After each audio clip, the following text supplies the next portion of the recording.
Antarctica, one of the most isolated landscapes on the planet.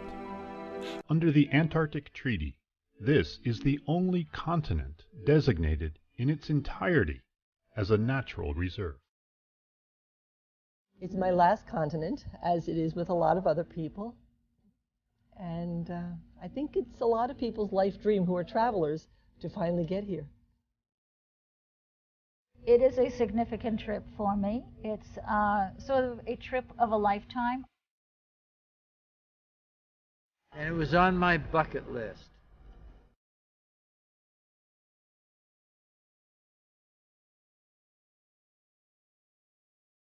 Those who've traveled to this expanse never forget what they've seen, what they've felt. What will you discover?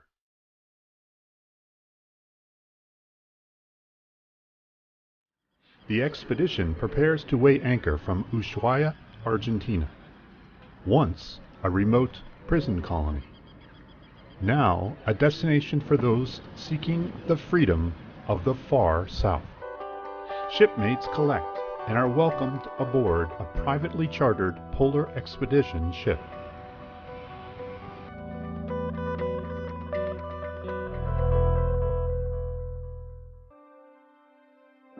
The biggest thing I expect is to learn about life in the Antarctica, the animals, what kinds of animals. I'm really looking forward to the lectures and learning about more than just the animals, but everything around here. Just below Robert Island. So this Antarctica is home to 5 types of penguins. Most commonly seen are the Gentoo and Adelaide. The cold, nutrient-rich waters also support a variety of sea mammals, including 8 species of whales who migrate through each year. The finback and the blue whales. Life is made of memories, and this is going to be a great memory for both of us.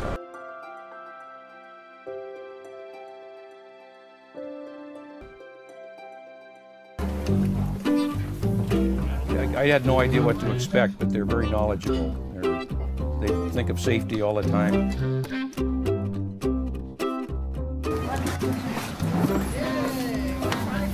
Observe the emergency exits just behind you.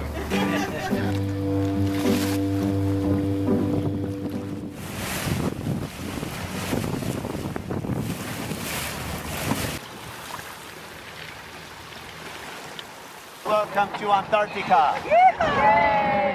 Folks, just a moment of your attention before you disembark. Okay. We have plenty of young penguins down here on the beach. All of the staff, very kind, very caring, very helpful, doing whatever we needed, making it easy for us to get in and out of the Zodiacs. That's been great. All right, everybody. To disembark, please slide on forward, swing your legs looking towards the driver's side on both sides of the Zodiac.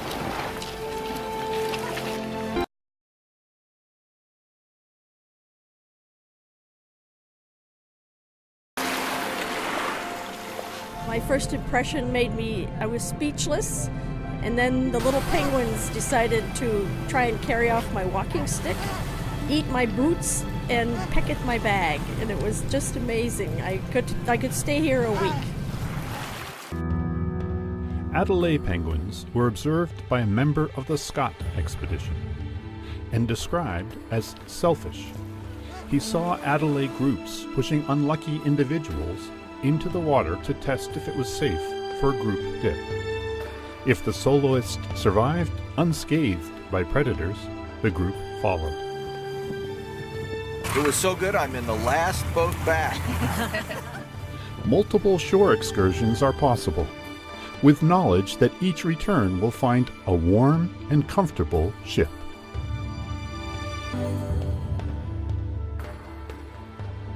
The Shetland Islands are a base of operations for research stations from 12 different nations. Also found here a few ghost towns, all that remains from several whaling stations abandoned 100 years ago.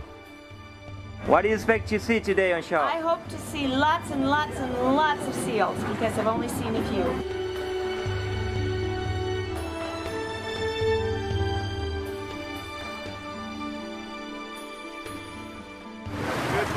everybody. Good morning. Jamaica St. Harbor in Trinity Island. Folks, this morning we have an historical area with a lot of whale bones and this whale boat out here. So spend some time just enjoying that. Afterwards, if you land to walk and have a look from the other side of the hill to the abandoned station, please stay following the snow path at all times. It's much better in person than on the pictures that you see. It is just spectacular. A lot of people say when they hear you're going to Antarctica, say, why are you going there? And it's hard to explain to them if that's their question. The scenery is so breathtaking. There cannot be anything like this in the world. Take in this refreshing landscape. Let its beauty wash over you as you embark for Antarctica's white wilderness on an expedition of a lifetime.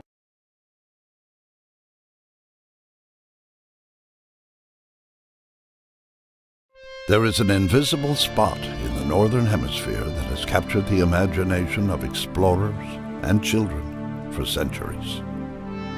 No country owns it, although many covet it. It has no economic value. Its importance is strictly symbolic, yet for that reason alone, the North Pole is beyond price. Open for debate is who can claim to have been the first to stand at the top of the world, where all the lines of longitude converge.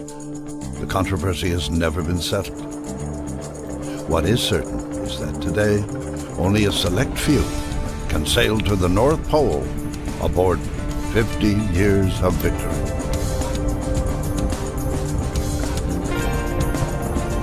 The largest nuclear-powered icebreaker in the world generates 75,000 horsepower.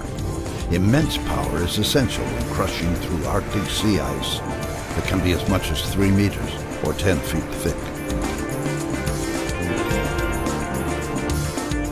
The icebreaker departs from Murmansk, Russia, about 3 times a year. She sails on the tide into the midnight sun on a northbound journey. Even with the vessel's massive power, it can take as long as 6 days to reach 90 degrees north. This aerial view of Victory crushing ice was taken from the helicopter that she carries on board. The chopper is used for ice reconnaissance as well as sightseeing.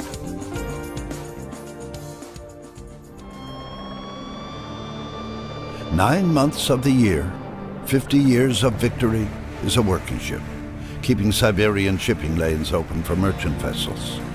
During the Arctic summer, she provides travelers with more amenities than they may expect of expedition-style travel. Fine dining, well-appointed cabins, and public spaces that include a presentation room, library, bar, and lounge. Reaching the North Pole, it is time to celebrate with champagne toasts and a barbecue on the ice. Travelers have their picture taken to commemorate their membership in what is still one of the most exclusive fraternities in the world. During the southward journeys, shore landings are made in Franz Josef Land. The archipelago provides habitat for walrus and polar bears. These icons of the Arctic are wary of human beings, so it takes considerable skill and effort to encounter them in the wild. The expedition team stands watch for hours. Sightings have been known to occur after midnight.